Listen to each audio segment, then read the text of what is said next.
The crisp London air, carrying a faint scent of rain and exhaust fumes, did little to deter the throngs of tourists clustered around Buckingham Palace. Cameras clicked incessantly, capturing every angle of the iconic landmark. Red buses rumbled past, their double-decker frames momentarily obscuring the view, only to reveal it again a second later. Street performers, dressed as everything from living statues to rock stars, vied for attention amidst the bustling crowd. But the true stars of the show, as always, were the royal guards. Immobile, stoic, and seemingly impervious to the chaos surrounding them, they stood sentinel in their scarlet tunics and bearskin hats. Their presence was a symbol of tradition, a living embodiment of British history, and a magnet for tourist photos. Among the crowd was a woman.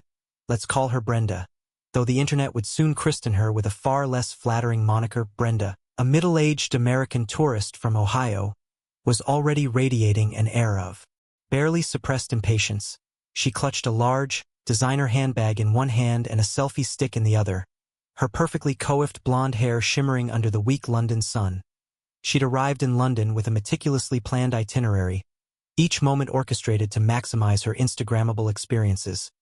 The Royal Guard was, of course, high on her list, but the reality wasn't quite matching her expectations. The guard assigned to her chosen spot wasn't smiling, he wasn't moving, that he was, in Brenda's opinion, utterly uncooperative. Honestly, she muttered to her equally bewildered husband, Dale, who trailed behind her like a weary pack mule laden with shopping bags. You'd think they'd at least try to be a little more photogenic. Dale, a man who valued peace and quiet above all else, offered a non-committal grunt. He'd learned long ago that engaging with Brenda's pronouncements on how the world should operate was a surefire path to a headache. Brenda circled the guard, angling for the perfect shot. The lighting was suboptimal, the background was cluttered with other tourists, and the guard stubbornly refused to acknowledge her existence. Her frustration began to simmer, a low, insidious heat that threatened to boil over. She'd come all this way, spent all this money, and this statue was ruining her perfect vacation moment. The early hints of an impending eruption were there. The tightening of her jaw, the increasingly agitated sighs, and the sharp, clipped tone she adopted when addressing Dale. The stage was set. The clock was ticking. The seemingly innocuous scene at Buckingham Palace was about to become a global spectacle. The viral moment was brewing, unnoticed by almost everyone present, except perhaps for the subtle shifts in posture of a few discreetly placed security personnel, their eyes scanning the crowd, ever vigilant. The non-committal grunt from Dale only served to fuel Brenda's simmering annoyance that it was a sound she'd come to recognize as his default setting when confronted with anything that deviated from his meticulously crafted comfort zone. He was, in her estimation, utterly lacking in the adventurous spirit that defined her. Honestly, Dale, she snapped, her voice laced with a sharp edge that cut through the ambient noise of the crowd. Are you even trying to enjoy this trip? I planned this for us. Dale sighed inwardly. He knew this routine, that he knew that any attempt to point out the inherent absurdity of expecting a royal guard to perform on demand would only result in a prolonged and unpleasant lecture on the importance of seizing the moment and embracing new experiences. He remained silent, a strategy he'd honed over decades of marriage. Brenda, emboldened by Dale's silence, decided to take matters into her own hands. She approached the royal guard, her designer handbag swinging precariously close to his polished boots. "Excuse me," she said, her voice dripping with saccharine sweetness that barely concealed the underlying impatience. "Could you possibly move a little to the left? The sun is creating a rather unflattering shadow on your face." The guard, as expected, remained motionless. His gaze was fixed straight ahead, his expression utterly impassive. He was a statue come to life, a symbol of unwavering duty and tradition, but Brenda was not easily deterred. "I'm talking to you," she said, her voice rising in volume. "I'm a paying tourist. I deserve a little cooperation." A few heads began to turn. The murmur of the crowd shifted, a subtle ripple of unease spreading through the throng. The discreetly positioned security personnel, their eyes constantly scanning the crowd, subtly adjusted their positions, their focus narrowing on Brenda. "Perhaps," Brenda continued, her voice now bordering on shrill, "if you just smiled a little? Or maybe do one of those cute little marches I saw on YouTube?" It would really make my day. The guard remained steadfastly silent and still. His training, honed over countless hours of rigorous drills, had prepared him for this. He was a rock, an immovable object in the face of relentless pressure. But Brenda was not about to give up. She felt entitled, justified in her demands. After all, she was an American tourist, a consumer of experiences, and she expected to receive the service she felt she deserved. "I'm serious," she exclaimed, her face flushed with anger. "I want a good picture. It's not that hard. Just move." She reached out, her hand hovering inches from the guard's arm. Just a little nudge. The tension in the air was palpable, thick enough to cut with a knife. The crowd held its breath, anticipating something. Dale, his face pale with dread, took a small step backward, distancing himself from the impending explosion. The clock ticked relentlessly onward, each second bringing Brenda closer to the precipice. The viral moment was now mere seconds away, and then it happened. The nudge wasn't a gentle tap. Was a slap. Not a full-force, open-handed blow, but a sharp, stinging slap. Nonetheless, delivered with the full force of Brenda's pent-up frustration. The sound, amplified by the sudden hush of the crowd, echoed in the air. Was a sound that would soon be replayed millions of times across the internet. A sound that would forever link Brenda's name with infamy. The collective gasp of the crowd was almost deafening. Conversations ceased, cameras froze mid-click, and all eyes were fixed on the unfolding drama. The royal guard, despite the jarring impact, remained remarkably still. His face betrayed no emotion. His posture remained rigidly erect. He was a testament to discipline, a symbol of unwavering resolve. But even he couldn't completely suppress a slight flinch, a barely perceptible twitch of his jaw. Brenda, for her part, seemed momentarily stunned by her own actions. The adrenaline that had fueled her outburst began to dissipate, replaced by a flicker of something. Regret? Fear? It was difficult to say. But the realization of what she had done was clearly beginning to dawn on her. The silence, however, was short-lived. A collective murmur began to rise from the crowd, a wave of outrage and disbelief washing over the scene. "Did she just?" someone whispered, the question hanging in the air. Others were less restrained, their voices rising in anger and condemnation. "Unbelievable! How dare she? Disrespectful!" But the most immediate reaction came not from the crowd, but from the security personnel who had been discreetly monitoring the situation. In a flash, two figures emerged from the throng, moving with a speed and efficiency that belied their casual appearance. They were upon Brenda in an instant, their hands reaching out to restrain her. "You're under arrest," one of them said, his voice firm and authoritative. "Assaulting a member of the Royal Guard is a serious offense." Brenda, her eyes wide with panic, began to protest, her voice a shrill, desperate plea. "I didn't mean to. It was just a little tap. I just wanted a good picture." But her words were lost in the growing cacophony of the crowd.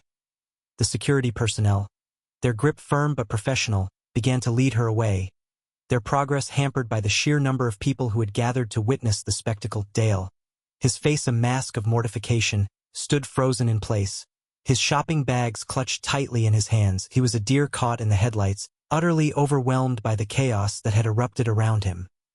The camera phones, of course, were out in full force, capturing every moment of the arrest. The footage, raw and unfiltered, was already being uploaded to social media platforms, ready to be dissected and debated by millions of people around the world. The viral moment had arrived, and Brenda was about to become its unwilling star. The clock continued to tick, each second bringing her closer to a reckoning that would change her life forever. The restraint was immediate and efficient. The two officers, seemingly appearing from nowhere, had Brenda in their grasp before she could fully process the consequences of her actions. One officer secured her arms behind her back, while the other quickly assessed the situation, ensuring the safety of the Royal Guard and maintaining crowd control. The entire maneuver was executed with practiced precision, a testament to their training and experience. Brenda, now realizing the gravity of her situation, began to panic in earnest. Her protests grew louder, her voice laced with a desperate edge. "I didn't do anything. It was just a joke. I didn't hurt him." But her pleas fell on deaf ears. The officers remained impassive, their focus solely on maintaining control and ensuring the safety of everyone present. The royal guard, meanwhile, remained a picture of stoic composure. He hadn't moved a muscle since the slap. His gaze fixed straight ahead, his expression unchanged. He was a symbol of unwavering duty, a living embodiment of British tradition. His ability to maintain his composure in the face of such blatant disrespect was a testament to his training and discipline. As Brenda was being led away, she desperately tried to make eye contact with Dale, her husband, but Dale, overwhelmed by the situation, could only offer a look of stunned disbelief. He was a man who valued order and predictability above all else, and the chaos that had erupted around him was more than he could bear. He stood frozen in place, his shopping bags clutched tightly in his hands, a silent witness to his wife's downfall. The crowd, meanwhile, continued to grow, drawn by the commotion. Camera phones were held aloft, capturing every moment of the arrest. The footage, raw and unfiltered, was being shared across social media platforms at an exponential rate. #RoyalGuardSlap, #Karen Goes to London, and other related hashtags were already trending, and the internet was beginning to buzz with outrage and condemnation. The officers, navigating the throng of onlookers, led Brenda towards a waiting police van. As they passed, a few members of the crowd began to heckle her, their voices filled with anger and disgust. "Shame on you," one woman shouted. "Disrespectful tourist?" Another yelled. Brenda, her face flushed with shame, tried to shield herself from the barrage of insults, but there was nowhere to hide. The police van doors slammed shut, and Brenda was driven away, leaving behind a scene of stunned silence and lingering outrage. The royal guard, his duty fulfilled, remained steadfastly at his post, a symbol of unwavering resolve in the face of adversity. The clock continued to tick, and the viral moment continued to spread, its impact reaching every corner of the globe. The consequences of Brenda's impulsive act were just beginning to unfold, and the world was watching. The immediate aftermath was a blur of flashing lights, shouting voices, and the relentless clicking of camera phones. The scene outside Buckingham Palace had transformed from a picturesque tourist attraction into a chaotic media circus. News outlets, alerted by the rapidly spreading social media frenzy, began to descend on the scene, their reporters eager to capture every detail of the unfolding drama. The crowd, initially a mix of tourists and locals, now consisted largely of journalists, photographers, and curious onlookers, all vying for a better view of the aftermath. The air was thick with tension and a palpable sense of anticipation. What would happen next? What would be the consequences of Brenda's actions? The royal guard, having been briefly attended to by a medical officer, resumed his post with unwavering dedication. That he stood as a symbol of British resolve, a living embodiment of the values of duty, honor, and tradition. His ability to maintain his composure in the face of such blatant disrespect was a source of inspiration for some, and a target of ridicule for others. Dale, still reeling from the shock of his wife's arrest, was approached by a swarm of reporters, their microphones thrust in his face, their questions relentless. "Sir, can you tell us what happened? Sir, what was your wife thinking? Sir, do you have any comment on the incident?" Dale, utterly overwhelmed, could only stammer a few incoherent words before being ushered away by a sympathetic police officer. He was a man out of his depth, a fish out of water, completely unprepared for the media frenzy that had engulfed him. He longed for the anonymity of his suburban home, the predictability of his daily routine. Back at the police station, Brenda was being processed and questioned. She continued to maintain her innocence, insisting that it had all been a misunderstanding, joke that had gone too far, but the evidence against her was overwhelming. The video footage, clear and irrefutable, showed her slapping the royal guard as the hours passed. The social media storm surrounding the incident continued to intensify. The #RoyalGuardSlap had become a global phenomenon, generating millions of tweets, posts, and comments. The internet was awash with memes, parodies, and satirical videos lampooning Brenda's behavior. The incident had sparked a wider debate about cultural differences, appropriate behavior in public spaces, and the dangers of unchecked entitlement. Some commentators argued that Brenda's actions were a reflection of a broader trend of American exceptionalism, the belief that American tourists are somehow entitled to special treatment. Others defended her, claiming that she had simply made a mistake, a momentary lapse of judgment. Regardless of the perspective, one thing was clear. Brenda's life had been irrevocably changed. Her name had become synonymous with infamy, her face plastered across the internet as a symbol of disrespect and entitlement. The clock continued to tick, and the consequences of her actions were just beginning to unfold, casting a long shadow over her future. The world watched, waited, and judged. Within hours, the video had spread like wildfire across the digital landscape. IT started on Twitter, quickly jumping to Facebook, Instagram, TikTok, and even finding its way onto more obscure corners of the internet. Every platform had its own unique spin, its own particular brand of commentary. On Twitter, the outrage was immediate and visceral. Users condemned Brenda's actions in the strongest possible terms, branding her a disgrace and calling for her to be banned from the UK. Memes featuring the royal guard's stoic expression juxtaposed with Brenda's enraged face flooded the platform. Facebook saw a more nuanced, albeit still largely negative, reaction. While many users expressed outrage, others attempted to offer explanations, attributing Brenda's behavior to cultural differences or a simple misunderstanding. Debates raged in the comments sections, with users passionately defending their respective viewpoints. Instagram, predictably, focused on the visual aspect of the story. The video was re-edited and reshared countless times, often accompanied by dramatic music and slow-motion effects. Users created elaborate collages and slideshows, dissecting every detail of the incident. TikTok, known for its short-form video content, produced a torrent of parodies and satirical skits. Users dressed up as royal guards and reenacted the slap, often adding their own comedic twists. The hashtag Royal Guard Challenge emerged, with users competing to see who could remain the most stoic while being subjected to various forms of provocation. News organizations around the world picked up the story, further amplifying its reach. Headlines screamed of American tourist assaults Royal Guard, Karen slap symbol of British tradition, and entitlement on display at Buckingham Palace. The incident became a global news event, dominating headlines and sparking debate on television and radio programs. As the video continued to circulate, Brenda's identity was quickly uncovered. Her social media profiles were dissected, her personal information was shared, and her past actions were scrutinized. The internet had turned her into a public enemy, a symbol of everything that was wrong with modern society.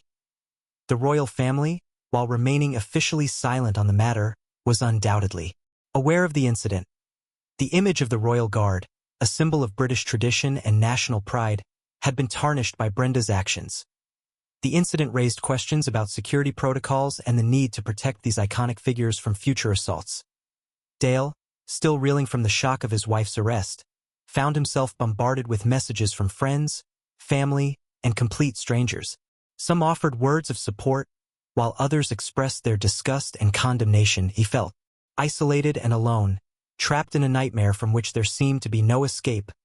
The clock ticked on, and the digital storm raged, its fury showing no signs of abating. Brenda's moment of madness had unleashed a force that was far beyond her control, a force that threatened to consume her and everyone around her. Inside the sterile confines of the police station, Brenda sat hunched over, her designer handbag clutched tightly in her lap. The initial shock of her arrest had worn off, replaced by a gnawing sense of fear and uncertainty. She kept replaying the events of the past few hours in her mind, trying to make sense of what had happened. It was just a joke, she muttered to herself, her voice barely audible. I didn't mean to hurt anyone. But the video footage, which she had been shown repeatedly by the police, told a different story. That IT showed her, her face contorted with anger, raising her hand and slapping the royal guard. There was no denying it. Her lawyer, a young, ambitious woman named Ms. Davies, tried to reassure her. We'll do everything we can to mitigate the damage, she said, her voice calm and professional. But the video is not in your favor. We need to focus on damage control. Damage control, Brenda thought. How could you control the damage when the entire world was watching? Her face was everywhere. Her name was synonymous with infamy. Her life, as she knew it, was over. She thought of Dale, her husband. He was probably mortified, hiding in their hotel room, avoiding the news. She wondered if he would ever forgive her. She wondered if their marriage could survive this. Meanwhile, online, The digital mob was baying for blood. Her social media accounts were flooded with hateful messages, threatening comments, and graphic images. People were calling for her to be imprisoned, deported, even physically harmed. The anonymity of the internet had unleashed a torrent of anger and vitriol directed squarely at her. Someone had even created a website dedicated to documenting her crimes. It featured photos of her, videos of the incident, and personal information about her family and friends. The site was updated constantly, with new information being added as soon as it became available. The police, concerned for her safety, had advised her to stay off the internet and avoid contact with the media. But Brenda couldn't resist the temptation to see what people were saying about her. She spent hours scrolling through social media, reading the hateful comments, and watching the parodies. Each post, each tweet, each meme was like a knife twisting in her gut. She felt ashamed, humiliated, and utterly alone. She had become a pariah, an outcast, a symbol of everything that was wrong with the world as the hours turned into days. The social media storm showed no signs of abating. Brenda remained trapped in the eye of the hurricane, her life spinning out of control. The clock continued to tick, and the consequences of her actions loomed ever larger, threatening to engulf her and everyone around her. She had slapped a royal guard, but in doing so, she had unleashed a force that was far more powerful than she could have ever imagined. The internet never forgets, and Brenda was about to learn that lesson the hard way. In the interrogation room, Ms. Davies, Brenda's lawyer, pressed her gently. "Brenda, I need you to be honest with me. Why did you do it? What were you thinking?" Brenda hesitated, her eyes darting around the room. "I don't know," she said finally, her voice barely a whisper. I wanted a good picture. It was supposed to be a perfect vacation. Everything was planned. Everything was supposed to be perfect." Ms. Davies nodded patiently. "And when the guard didn't cooperate, I got frustrated," Brenda said, her voice rising slightly. "I felt like he was ruining everything. I paid good money to come here, to see this, to experience this. I deserved a good picture. I deserved for things to go the way I wanted them to." Ms. Davies leaned forward, her expression serious. "Brenda, do you understand that you assaulted a member of the Royal Guard? That's a serious offense." Brenda's eyes welled up with tears. I know," she said, her voice trembling. "I didn't mean to. It was just a tap. I didn't think it would be a big deal." Ms. Davies sighed. "Brenda, you need to understand the cultural context here. The Royal Guard is a symbol of British tradition and national pride. Assaulting him is seen as an act of disrespect, not just to the individual, but to the entire country." Brenda shook her head, her eyes filled with confusion. "I didn't know," she said. "I didn't understand. I just wanted a good picture." Ms. Davies paused, choosing her words carefully. "Brenda, sometimes we can get so caught up in our own expectations, in our own desires, that we forget to consider the feelings of others. We forget to respect the traditions and customs of other cultures. We need to be mindful of that." Brenda remained silent, her gaze fixed on the floor. She was beginning to understand, perhaps for the first time, the magnitude of her mistake. She had acted impulsively, without thinking, driven by her own sense of entitlement and her desire for a perfect Instagram moment. She had failed to recognize the significance of the Royal Guard, the importance of respecting cultural differences, the consequences of her own actions. And now, she was paying the price. As the interrogation continued, Ms. Davies tried to glean as much information as possible about Brenda's mindset, her motivations, her understanding of the situation. She needed to understand what had driven Brenda to act the way she did, in order to build a credible defense. But as she listened to Brenda's story, she realized that there was no easy explanation, no simple excuse. Brenda was a product of her own upbringing, her own experiences, her own worldview. She was a woman who had grown accustomed to getting her own way, who had come to believe that she was entitled to special treatment, and now, she was facing the consequences of that belief. The clock ticked on, and Brenda's perspective, however flawed, began to take shape, revealing the complex web of motivations and misunderstandings that had led her to that fateful moment outside Buckingham Palace. Scotland Yard, the headquarters of the Metropolitan Police, released an official statement early the next morning. The statement, concise and carefully worded, confirmed the details of the incident outside Buckingham Palace. Yesterday, at approximately 14:30 Greenwich Mean Time, a female tourist was arrested outside Buckingham Palace for assaulting a member of the Royal Guard. The statement read, "The individual, identified as Brenda, last name, a citizen of the United States, was taken into custody and is currently being held at a London police station." The statement went on to emphasize the seriousness of the offense. Assaulting a member of the Royal Guard is a serious crime and will not be tolerated. The Royal Guard serves as a symbol of British tradition and national pride, and their safety and security is of paramount importance. The statement also noted that an investigation was underway, and that Ms. Last Name would be formally charged later that day. The statement concluded with a plea for calm and restraint, urging the public to allow the legal process to unfold without interference. The statement was broadcast across all major news networks and published on the Metropolitan Police's website and social media channels. It was intended to provide accurate information about the incident and to reassure the public that the authorities were taking the matter seriously. However, the statement did little to quell the social media storm. If anything, it only fueled the fire, providing additional fodder for the online mob. The hashtag Royal Guard slap continued to trend, and the hateful comments and threats directed at Brenda intensified. The British Prime Minister was also asked to comment on the incident during a press conference. He responded with a measured tone, condemning the assault but also urging restraint. "The Royal Guard is a symbol of our nation, and any attack on them is an attack on our values," he said. "But we must also remember that everyone is entitled to due process under the law. Let us allow the authorities to conduct their investigation and determine the appropriate course of action." The U.S. Embassy in London also issued a statement, expressing concern for the well-being of Ms. Last Name and offering consular assistance. The statement emphasized the importance of respecting the laws and customs of other countries. Meanwhile, back at the police station, Brenda was formally charged with assault. She was informed of her rights and given the opportunity to speak with her lawyer. She remained distraught and remorseful, but also defiant, insisting that it had all been a misunderstanding. The clock ticked on, and the legal wheels began to turn. Brenda's fate was now in the hands of the British justice system, and the world was watching to see what would happen next. The official response had been delivered, but the story was far from over.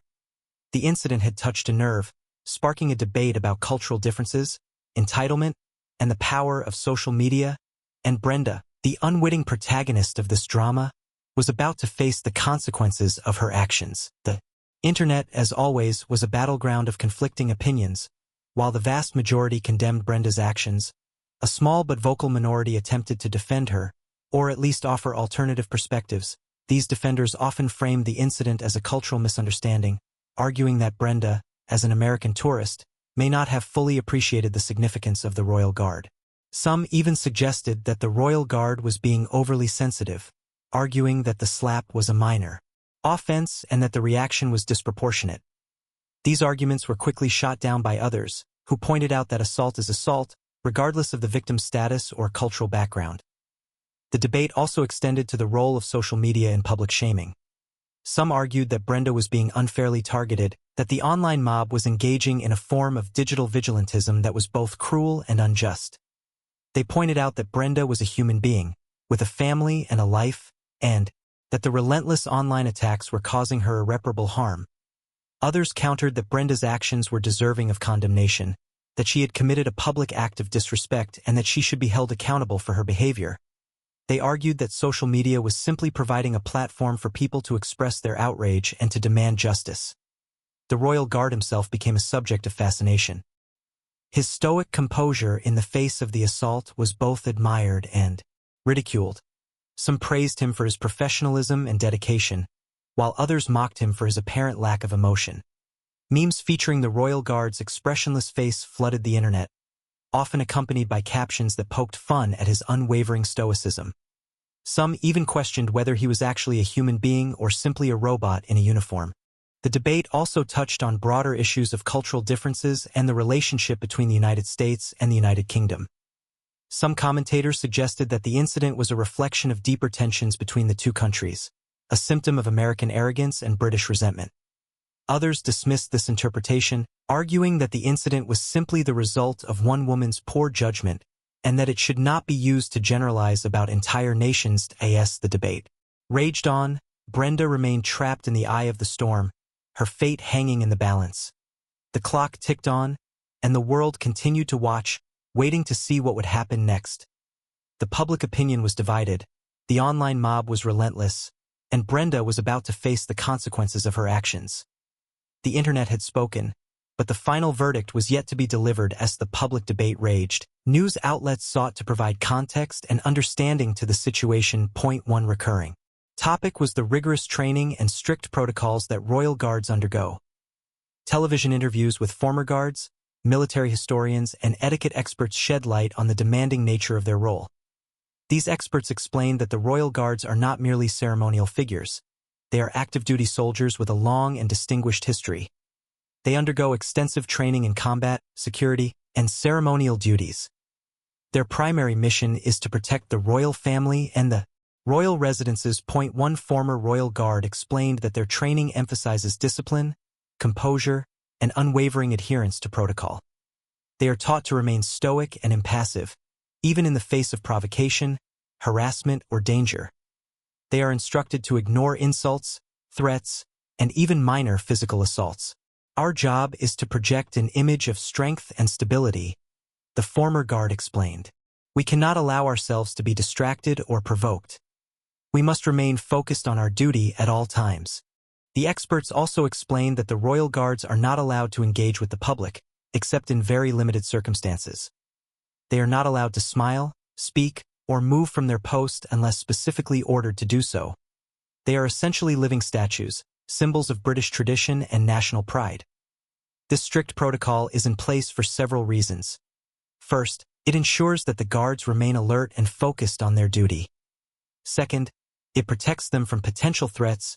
By remaining impassive and unapproachable, they discourage people from attempting to engage with them or to disrupt their duties. Third, it maintains the dignity and solemnity of the royal guard. The guards are not there to entertain tourists or to provide photo opportunities. They are there to perform a serious and important duty. The experts also pointed out that the royal guards are armed, although their weapons are not always visible. They are authorized to use force, if necessary, to protect themselves and the royal residences. However, they are trained to use force only as a last resort. The explanation of the Royal Guard's protocol helped to clarify the situation for many people. It shed light on the reasons why the guard had remained so stoic in the face of Brenda's provocation, and it helped to explain why her actions were considered so disrespectful. The revelation of the strict rules and training further fueled the debate, with some arguing that the protocol was outdated and dehumanizing, while others defended it as a necessary measure to protect the royal family and preserve British tradition. Regardless of the perspective, the explanation of the Royal Guard's protocol provided valuable context to the incident, helping people to understand the complexities of the situation and the significance of Brenda's actions. The clock ticked on, and the world continued to learn about the traditions and protocols that govern the lives of the Royal Guards, the silent sentinels of British history. The legal ramifications facing Brenda were significant. Assaulting a member of the Royal Guard, while seemingly a minor physical act, carried a surprisingly harsh penalty under British law. She faced potential jail time, a hefty fine, and a criminal record that would follow her for the rest of her life. Legal experts weighed in on the possible charges, ranging from common assault to a more serious charge of assaulting a person performing a public duty. The severity of the charge would depend on the prosecution's assessment of the intent and the level of harm caused. Beyond the legal consequences, the public backlash was already having a devastating impact on Brenda's life. Her social media accounts were inundated with hateful messages, and her personal information had been widely circulated online. She had become a pariah, ostracized by friends, family, and even her own community. Her business, a small boutique in Ohio, was facing a boycott. Customers were posting negative reviews online, and sales had plummeted. Her reputation, carefully cultivated over years, was in ruins. Dale, her husband, was also suffering the consequences of her actions.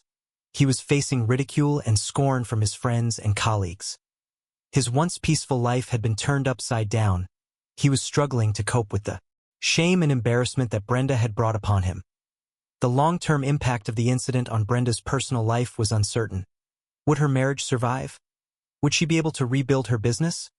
Would she ever be able to escape the shadow of the #RoyalGuardSlap hashtag? The answers to these questions were unclear, but one thing was certain. Brenda's life had been irrevocably changed.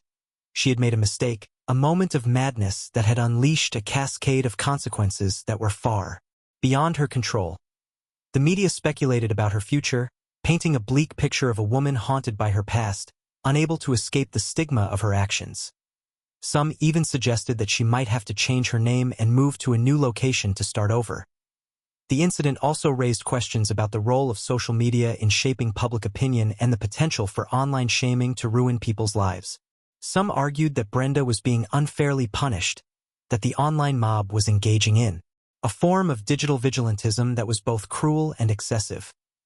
Others countered that Brenda's actions were deserving of condemnation, that she had committed a public act of disrespect and that she should be held accountable for her behavior. As the legal proceedings moved forward, Brenda remained holed up in her hotel room.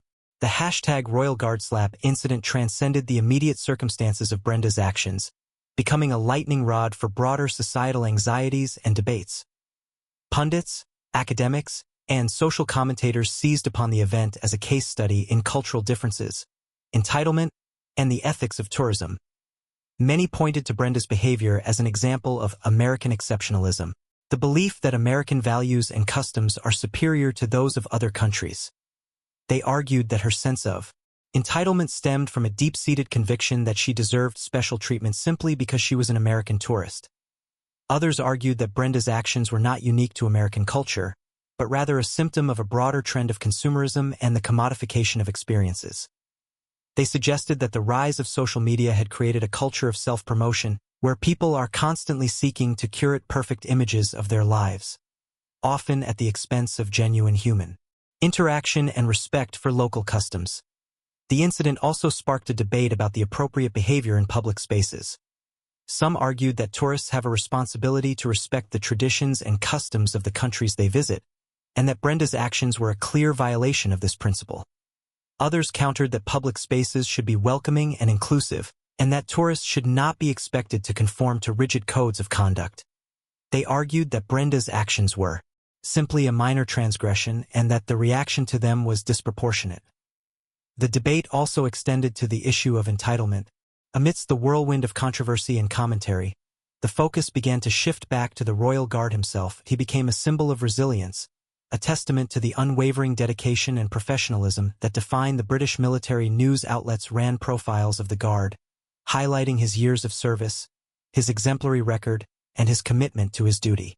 They emphasized the rigorous training he had undergone, the sacrifices he had made, and the unwavering loyalty he had shown to his country. Former colleagues and commanding officers spoke of his quiet strength, his unwavering composure, and his deep respect for tradition.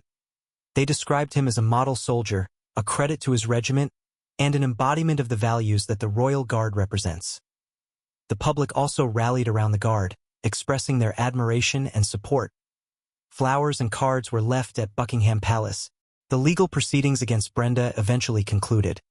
She received a suspended sentence, a hefty fine, and was ordered to perform community service. She was also banned from entering the United Kingdom for a period of 5 years. While some considered the sentence to be too lenient, others argued that it was a just and proportionate response to her actions. The debate over whether justice had been served continued to simmer long after the court case had ended. The long-term effects on Brenda remained a subject of speculation. Her business never fully recovered, and she eventually sold it at a loss. Her marriage to Dale ended in divorce, the strain of the incident proving too much for their relationship to bear. She retreated from public life, seeking solace in anonymity. She changed her name, moved to a new city, and tried to rebuild her life from scratch. But the #RoyalGuardSlap hashtag continued to haunt her, a constant reminder of her past mistake. The Royal Guard, on the other hand, continued to serve with distinction. He received numerous awards and commendations for his professionalism and dedication. He became a symbol of British resilience and a reminder of the importance of respecting cultural traditions. The incident also prompted a review of security protocols at Buckingham Palace and other royal residences. Measures were taken to improve.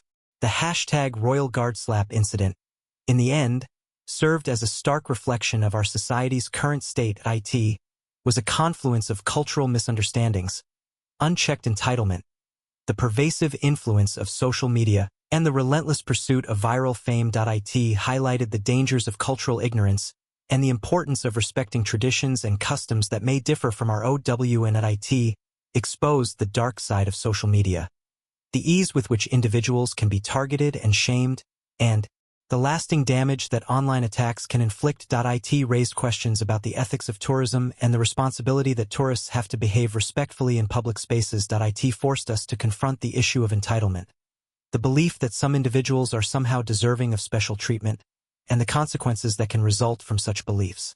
The incident also served as a reminder of the power of resilience and the importance of upholding values such as duty, honor, and tradition. The Royal Guard, in his unwavering composure and dedication to his duty, became a symbol of these values, a beacon of strength in a chaotic world. The virality of the incident was a testament to the power of social media to amplify and accelerate events, turning a minor transgression into a global phenomenon. It demonstrated the speed with which information can spread, the ease with which opinions can be formed, and the difficulty of controlling the narrative once it has been unleashed.